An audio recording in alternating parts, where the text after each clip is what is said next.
Hello, welcome to LTAN. That's the name of the pod now. I've renamed it. If you're new here, you don't care. If you're returning, you probably also don't care. But today, I'm going to be reviewing the first Fast and Furious movie, titled The Fast and the Furious. And that'll be the first half of the pod, and the second half of the pod will just be general ramblings. So, yeah, let's do it.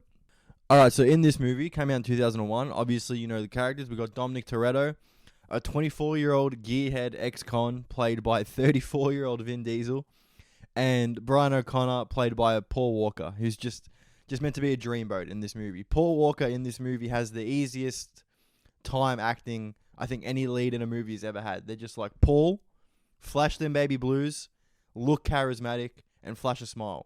If you go back and rewatch it, just watch him randomly trying to force smiles all the time throughout the movie. Like, whenever he doesn't have a line, he's just hitting those pearly whites. So that's what's going on there.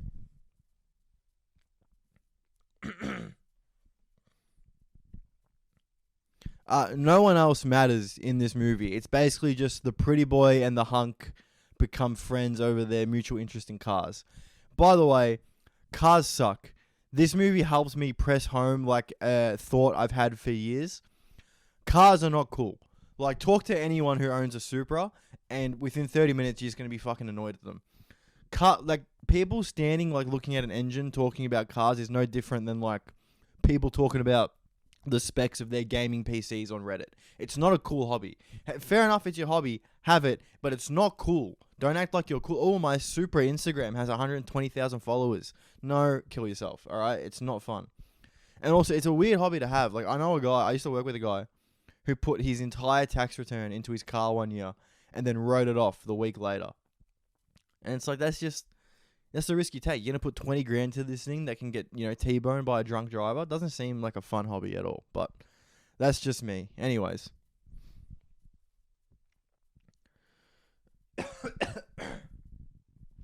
Another comment I want to make about this movie. Obviously, this is a bottom of the bin movie. Everyone knows that, but people's defense of it is yeah, it's not a great movie, but it's a fun, racing movie. But you can't say that. You can't be like, it's good at being what it is, because it wasn't meant to be a fun racing movie. It was meant to actually be an undercover detective mystery thriller. They tried to make The Departed, but instead of Jack Nicholson having awesome voiceovers, they got street races that don't make any sense logistically. So you can't use that defense of this is just meant to be a fun car movie. With the subsequent ones, you can have that defense, but not this one. So the plot of this movie is Brian's trying to infiltrate the Toretto gang because he's trying to bring down this street racing ring, I think, or some Asians who are stealing Panasonic DVDs. Honestly, I don't know. It's very not. The plot doesn't make any sense. But Brian's trying to infiltrate the Toretto clan. So he's sitting at their restaurant. By the way, they own a restaurant, a car garage, and a supermarket. So it's Mr. Toretto, you're a great little businessman. You've got 3 businesses set up as an ex-con. You don't need to do illegal street racing. You've got it made, brother. So Brian's there every day, a 24-year-old man ordering tuna sandwiches with the crust cut off, and he ends up getting into a fight with someone from Toretto's gang, some meathead dude who drinks Corona and stuff, and whatever. Again, the other characters don't matter apart from Brian and Dominic. So they get into a fight. It's what I like. It is the most realistic movie fight I've ever seen. They're both puffed out. They're punching like that, they hitting overhands and shit. That's all right, but really not much actually happens in this movie apart from car porn. So it's not interesting to me. But yada yada yada. Bunch of other bullshit happens. Brian turns up to a street race with the goal of impressing and gaining the respect of the great 24-year-old played by 34-year-old Vin Diesel, Dominic Toretto. And what's weird about this is it's a street race where the whole street's cut off by 1,000 supercars. And the supercars are not even supercars. They're just life-size Hot Wheels cars. They glow in the dark and shit. It's really weird. Which is weird because basically they have the street race, and the way it seems to me, I might be just uneducated on this, but it seems the way to win the street races is just have more NOS than the other guy. Because it's a quarter-mile race that takes 3 minutes of screen time, mind you. And the way to win is just have the most NOS. Paul Walker loses because he's got 1 NOS button and Vin Diesel has 2. So it's like, I don't know. Is that what driving skill is? Just have more nos than the other guy? It's weird to me. And everyone's in like a manual. Like Paul Walker's in a manual and he gear shifts like 9 times. So I don't think cars have 9 gears. I drive an automatic, so I don't know. But like, I drive an automatic. I feel like I could just rock up to that street race and have an advantage because I don't need a gear shift. Is that a thing? I have a Lancer. I've gotten to 130 in that. Surely I could win if no one else has NOS. And I'm just in an automatic. That's got to be an advantage, right? But gearheads, dude, if you tell a gearhead you drive an automatic, automatically they're like, you're gay. And it's like, all right, I didn't know that was the parameters, but I guess I am. What's weird too is the cars, like they all have NOS in them obviously, but they're decked out with like gadgets and like Paul Walker controls his car through a laptop. People open up, they got stereo systems. One guy has a flashlight attached to the exhaust and he's like, I can literally fuck my car. And car guys are watching this just like ogling. It's the weirdest thing ever, man. Like these people have like shitbox $5,000 cars that they've put 80,000 grand of equipment into. It's wild. That could be the next car update. Brand new, built into your car, the engine is a Tantley sex doll. Literally, fuck your car. Okay. So yeah, Paul Walker nearly wins the race, and then Dom Toretto beats him, and then the cops come, so they all drive away. And all 1,000 supercars get away, right? And the cops are just like, ah, damn it. But did they have license plate testing in 2001 or whatever it is? That's what I thought. And then I thought, no, you don't need license plate testing because the cars are fucking glow in the dark. Just do a little lap of the suburbs and you'll see these cars in the drivers and be like, oh yeah, that's someone from the... It's so easy to pick out a street racer. It's so simple. How often are you driving on the road and you see someone with their shitty Supra decked out and you're like, oh, that guy probably goes to those fucking dumb car meets under the Balti Bridge in Melbourne. Anyways, yeah. So Brian saves Dom from the cops. Dom like hides his car in a parking garage and then he's walking along the road and the cops pull up and they're like, Toretto! And so, okay, so they know who he is. You don't need to... You recognize him just walking. Why don't you just go to his house and get him later? And then also arrest the guy from that picked him up in the glow-in-the-dark green car. Doesn't make sense. Oh, and then they get shot at by Asians. But I don't, like... The Asians, I forget, they were just there for the sake of an antagonist, I think, because without the Asian gang there's no real antagonist in this movie. It's very weird. But they're stealing Panasonic DVDs, and that's how they're getting money, I guess, for their cars. By stealing Panasonic DVD players. It's so 2001. If it was now, it'd be like, they'd be stealing, like, Ethereum. They'd be hacking people's Ethereum. So maybe they should remake the movie with Bitcoins instead of cars, but whatever. So, at some point in the movie, we get some sad backstories. There's, like, you know, the classic, they drink Corona at the barbecue stuff, but... We find out one of the guys from Dom's crew, Jesse, who has the best line in cinema history, by the way, at the start of the movie. He's like, you can't just hop in the ring with Ali because you think you can box. Best line I've ever heard. The scriptwriter should suck his own dick for that. That was amazing. But we learn, like, Jesse is this genius guy that's just working with Dom because he's dyslexic. No disrespect to dyslexic people, but I need a sadder backstory to get invested in this guy. I guess we're meant to feel sorry for him because he's gonna die later in the movie, but dyslexia didn't cut it for me. And also, it's super weird. He's like, "Oh, I'm dyslexic, man, but I look at engines and they just make sense. They just calm me down." I don't know much about dyslexia. I don't think that's how disabilities work. I don't think there's like cripples who are like, yeah, no, I can't ever walk, but then I see a frozen lake and I just start ice skating. I can't help myself. Everything's clear. Doesn't make any fucking sense. So yeah, Jesse dies later, and that's their attempt at making us care. We don't care about Jesse. But the real ding-dinger was Dominic Toretto's sad backstory. So we get it, and it's like the most stunted fucking white straight guy conversation ever.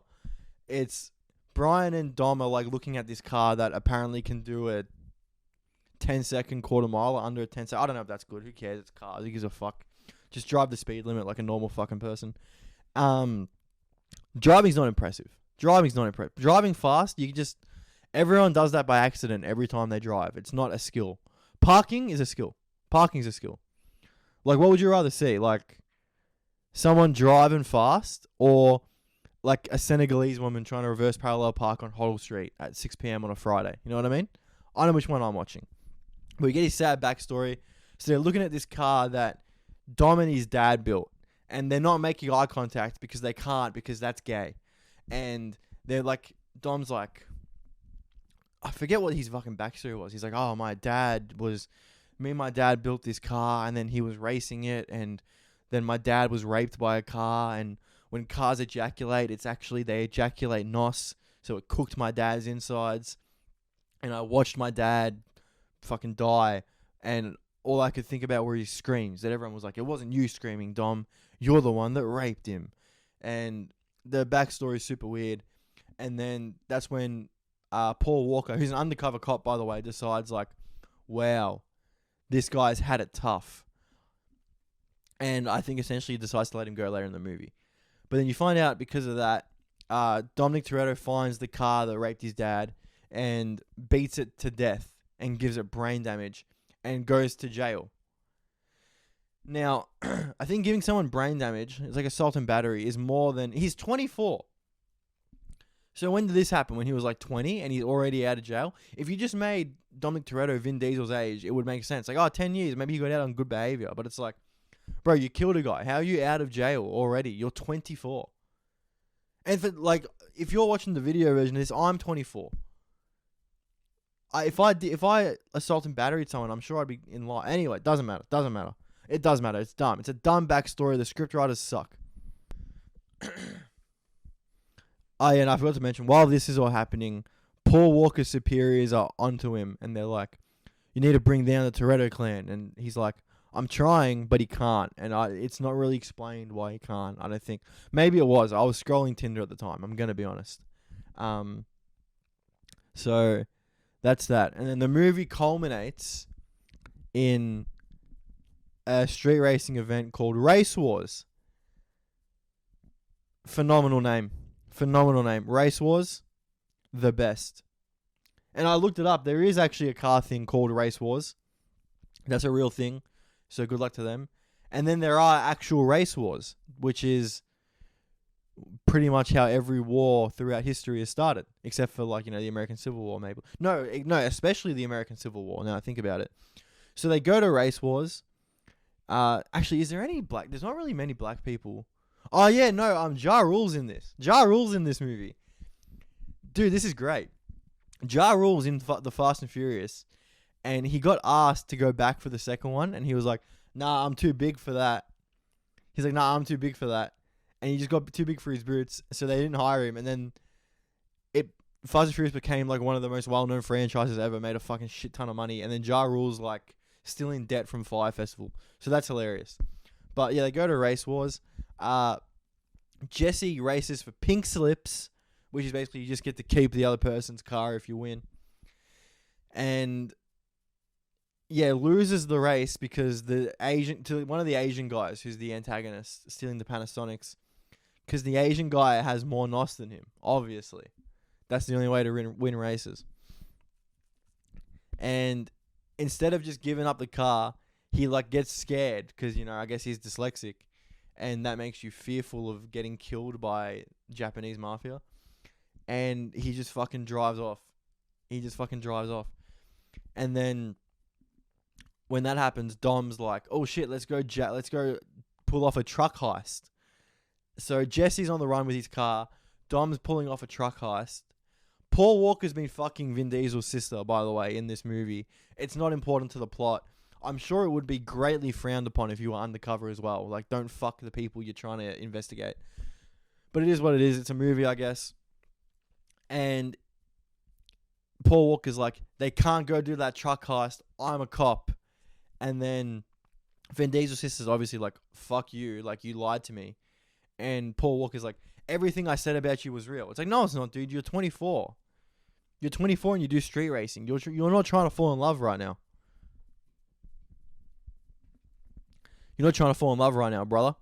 So they go and they try and stop the street race. Oh, and there's other people in the crew. So who did I mention? There's Vin Diesel's sister. There's Jesse.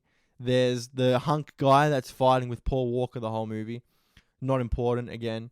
And there's Letty, who's Dom's girlfriend. Like, it's made out he's Dom's girlfriend, but like Dom's very just fucking kind of mean to her all the time. So my headcanon is that Dom's a closeted gay because watching his father get raped by a car turned him gay, and then in prison he was like, when I get out, I'm gonna destroy every car. And the street racing is actually a front for him trying to get a car-free society. Fuck, that's a better movie that's a better movie. I just came up with a better movie. I'm the best. I'm so smart. This isn't a shit podcast at all.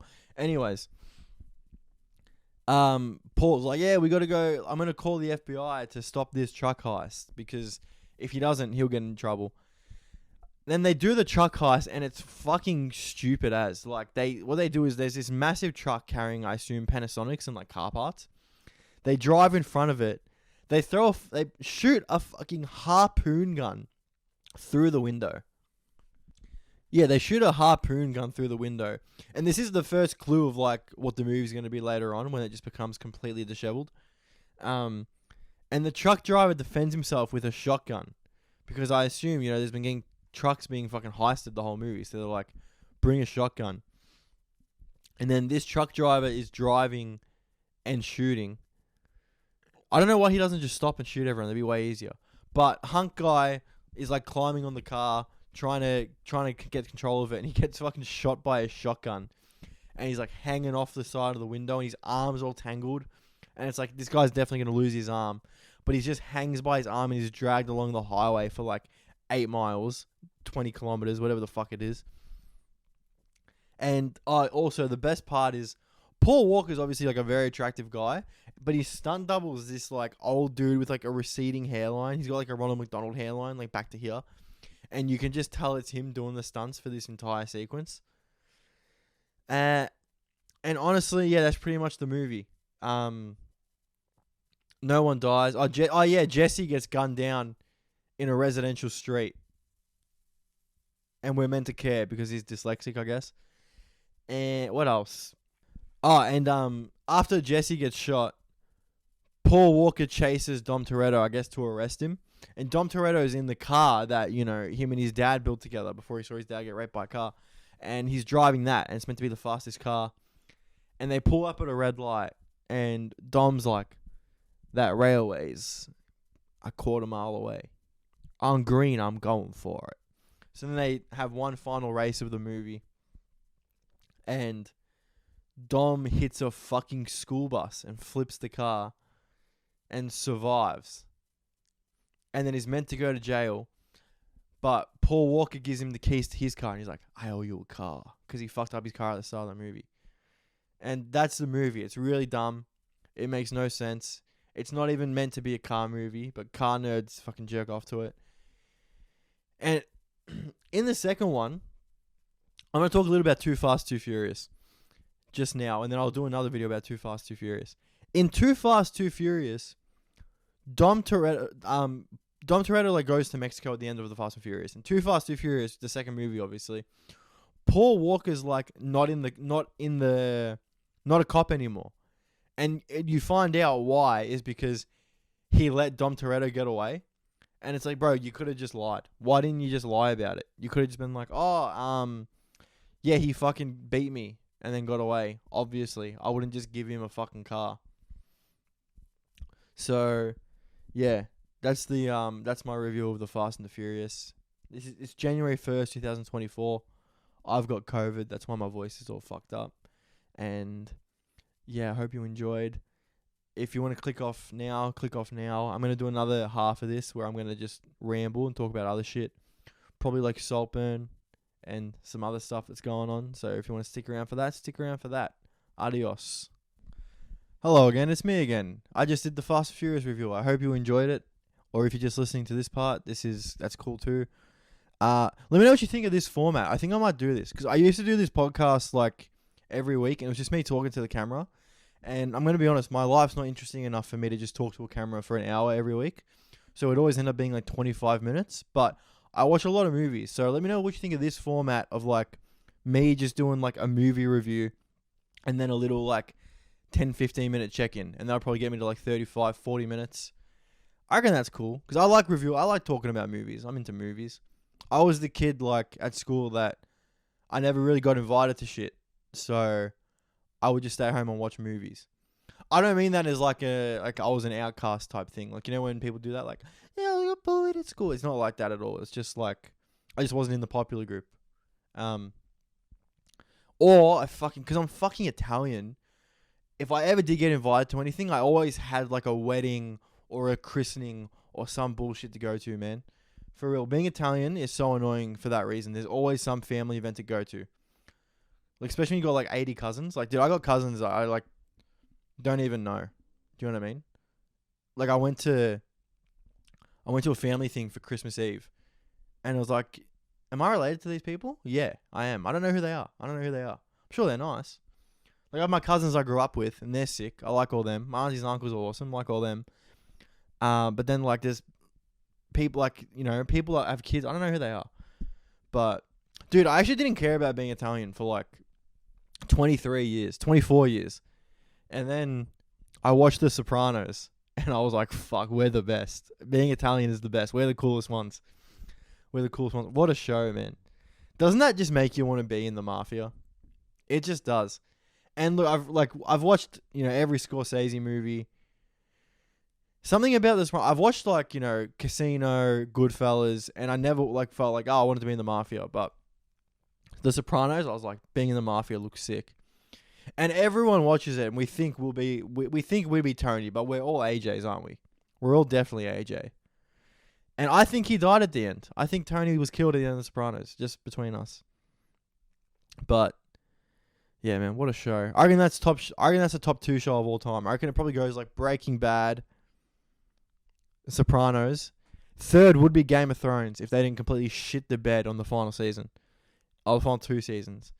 And then the rest are up for debate, honestly. But I feel like you have to have Breaking Bad and The Sopranos in your top 3, or you don't know anything. You're an idiot. But also, I watched Saltburn. I didn't think it was that great. It was good. Like, the acting was great. Jacob Elordi is sick. Oliver Keogh, I think his name is as well, sick. The woman who played Jacob Elordi's mum was so good. Phenomenal acting throughout the whole movie. It was a good plot, but I don't know. I felt like the plot twist just didn't do it for me. You know what I mean?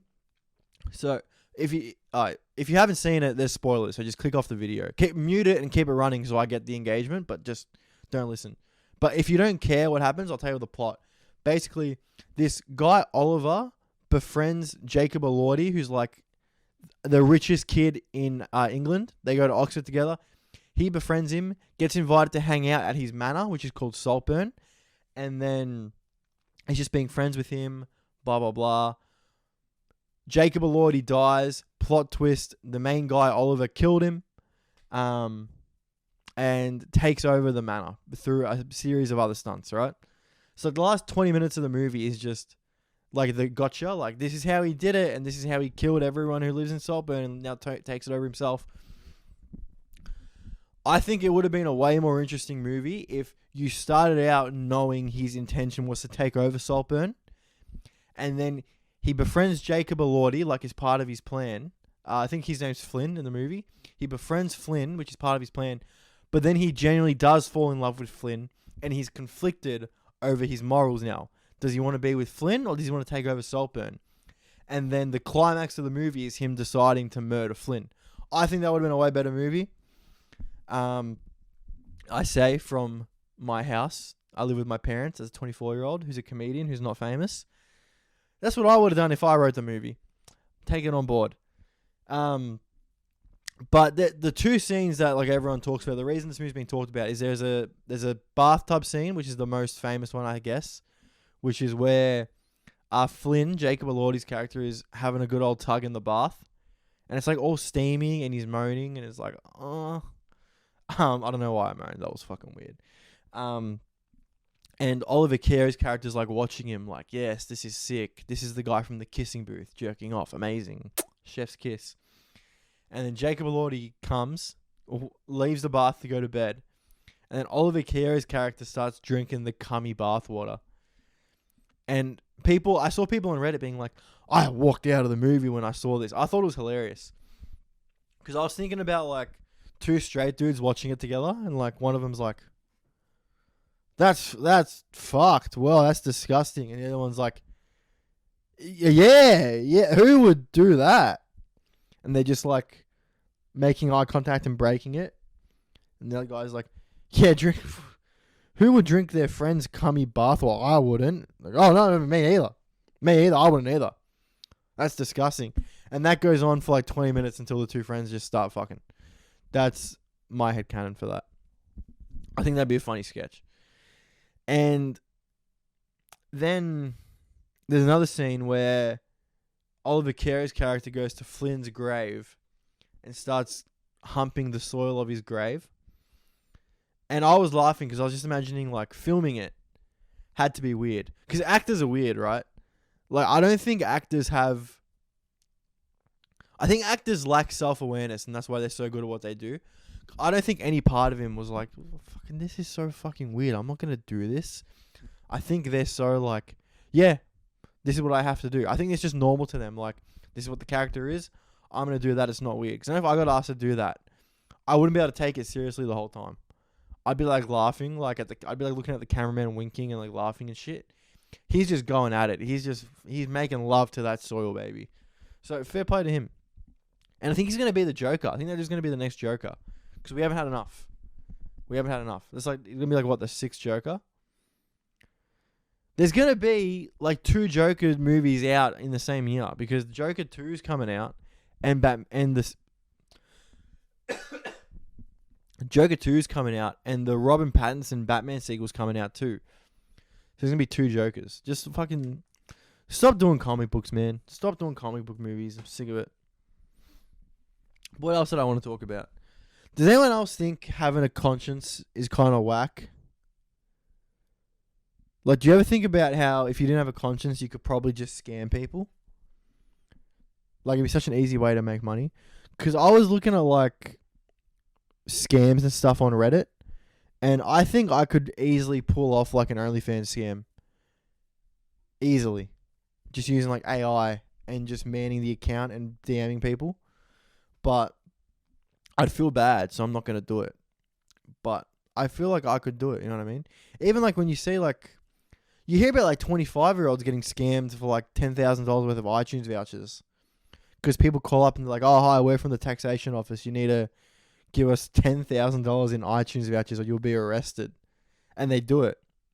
I mean, when I used to work at Woolworths, and if someone was buying like more than 5 iTunes vouchers, you had to ask why. You had to get a reason. And you had to be like, don't do this, you're getting scammed. And it happened more than you think. I remember like, I was a checkout chick for like 5 years, and I reckon maybe 7 or 8 times I had to tell someone they were getting scammed, which is way too much. It's like 1.3 or 4 a year. That's way too many times to be getting scammed. So I don't know. It is what it is, I guess. But running scams would be such easy money. Is there a way to scam scammers? There's gotta be a way to scam scammers, I'm sure. But yeah. Also, I've been thinking as well. I'm about to turn 25. I turned 25 in like 4 weeks. It's getting sad. Like, I've been playing a cricket game on my PS5 where you play out a cricketer's career, and it's not like exciting. Like, you know, you play games as like a kid, it's like exciting and fun. Like, you're having fun, you're on with your friends. Dude, I'm 25, and like none of my friends play anymore. Or like if they do, you're never free at the same time. So I'm like playing a fucking cricket career game at 2 p.m. on a Thursday. And I'm playing it like, yes, this is what I never got to achieve in real life. I'm playing on the MCG. This is amazing. That's fucking sad, man. That's extremely sad. Even like FIFA. Like, I don't play Ultimate Team anymore. I play the career mode. And you know how like you play like career mode, you start off at a good club like Arsenal or Real Madrid. I'm starting off at Melbourne Victory. Like, how cool would it be to play in the A-League?